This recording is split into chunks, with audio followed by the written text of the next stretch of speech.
once again, and today I'll be doing a Yu-Gi-Oh! Tier analysis video on both Jurracs, Aliens, and Therions. So let's get started. First off, we have the Jurracs, and to be very short, they are a 5D's archetype, and they're synchro based. Also, they're fire dinosaurs, and that's all you need to know.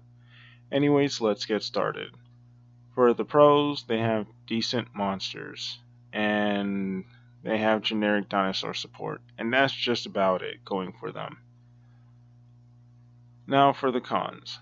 They lack swarming ability because most of their monsters they don't special summon themselves except for like one, but except for like one or two of them, but they require you to tribute, which you can't really afford to do in this deck since you want to have field presence.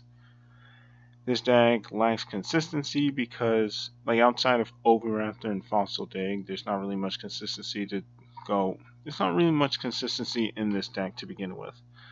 This deck lacks versatility because this is a very battle-oriented deck, so you kind of just have to beat over things in battle. Your synchro monsters don't really do anything else outside of battle except for Jurrac Meteor, and Jurrac Meteor is basically just a more mediocre version of Black Rose.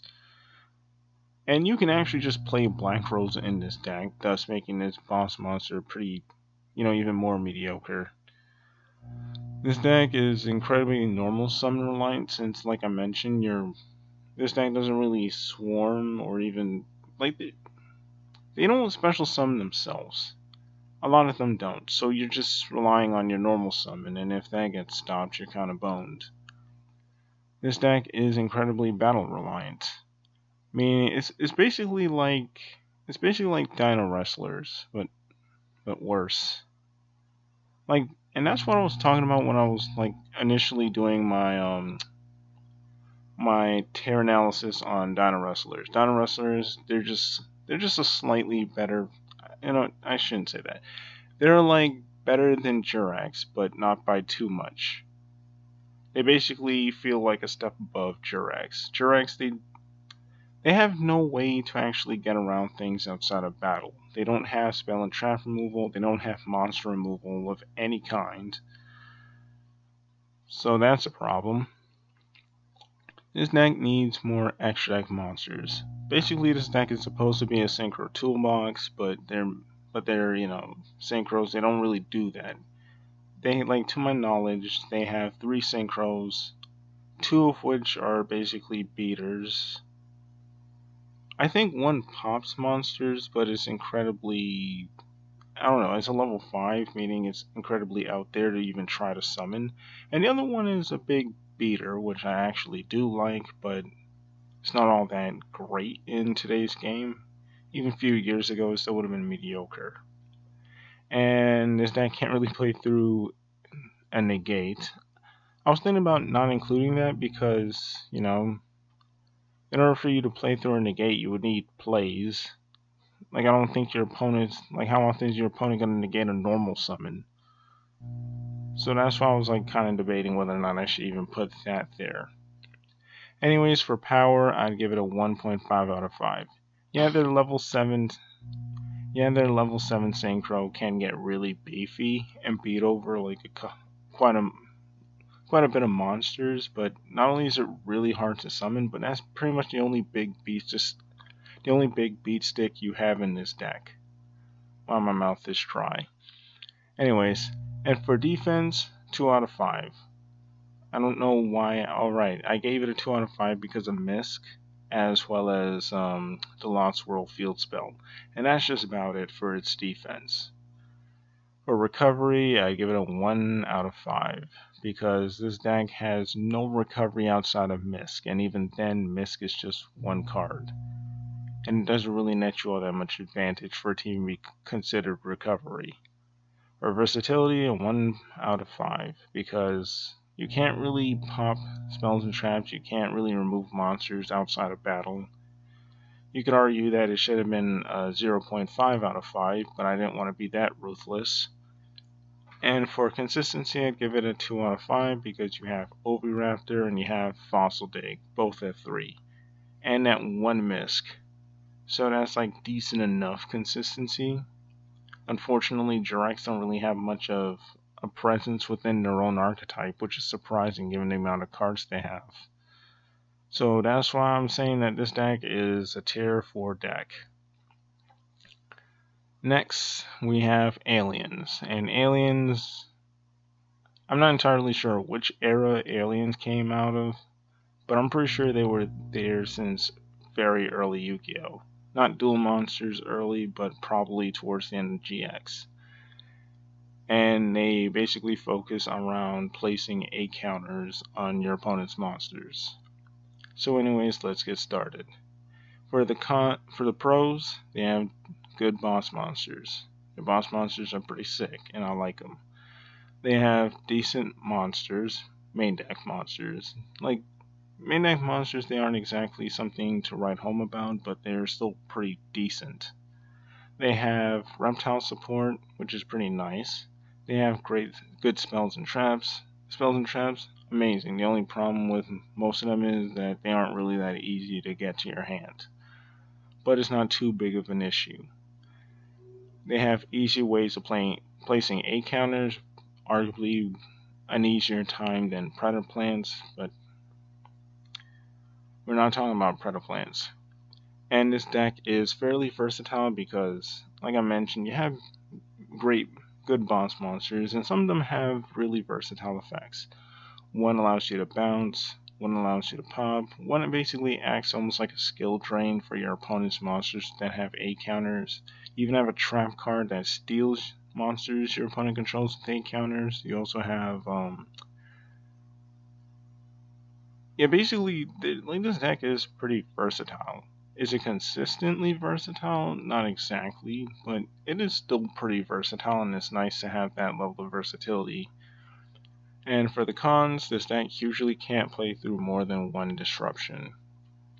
I guess the other con should have been that this deck relies on A counters, but is really good and consistent at placing A counters. So I didn't really feel like mentioning that. Anyways, for the stats, I'm giving it a 2 out of 5 in power because a lot of their boss monsters are decently beefy, plus some of them have stat reductions for monsters with A counters. So that's pretty nice. For defense, I guess I should give it I'll put it like a 3 out of 5 because a lot of their traps and spells do count as defense since they could easily disrupt your opponent, but the problem is you're not going to consistently get multiple of those onto the field. And you have to require, and basically they require your opponent to have A counters. So you're still technically doing a lot just so you could provide a little bit of defense for yourself. For recovery, I'd give it a 2.5 out of 5.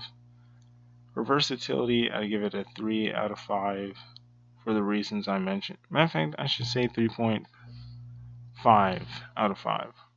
And for consistency, I'd give it a 2.5 out of 5. And overall, I'd say this deck is a tier 3 deck. Next and lastly, we have Therions. And Therions, they're basically one of the newest archetypes that came out of the latest set. And they basically focus around equipping their own monsters as well as monsters that match up with their respective monster typing, while also special summoning themselves from the hand. Anyways, for the pros, they have great monsters. Pretty much all their monsters are pretty good, except for the bull, and even then, that monster is still decent. This deck has great spells and traps, like all of their spells and traps are pretty good. This deck has generic type support, like I mentioned, because each of them have different monster types, and because of that, they could blend in with. They could basically take advantage of like other type of generic support. This deck has decent protection because their field spell protects from battle, and they also have ways to protect themselves from card destruction, as well as ways to negate monster effects. This deck is very consistent because you have the field spell that searches, you have, I forgot the name of the card, but it basically acts as a destiny draw, I think. And you also have perpetual engine, which basically allows you to set up for your Therion plays, as well as also act as recovery for the next turn. This deck is fairly versatile because you have a bouncer, you have a popper, you have a negate, you have a searcher, you have a bunch of things in this deck despite only having like 5 main deck monsters, which is pretty crazy. And this deck can set up multiple disruptions like King Regulus as well as trap cards. This deck can indeed OTK. And for the cons, so far I've just seen that this deck can't really play through more than 2 disruptions, generally speaking. And for the stats, I give it a 3.5 out of 5 because your monsters get really beefy really quick. A 4 out of 5 because you could easily set up disruptions and keep yourself alive till the next turn. Recovery, I'd give it a 3.5 out of 5 because again, a lot of their monsters basically just, like if you draw one of them, you can just get yourself back into the game, and some of them just net you advantage. Especially like the monster that is also a searcher, you could basically just summon her and then just use her effect.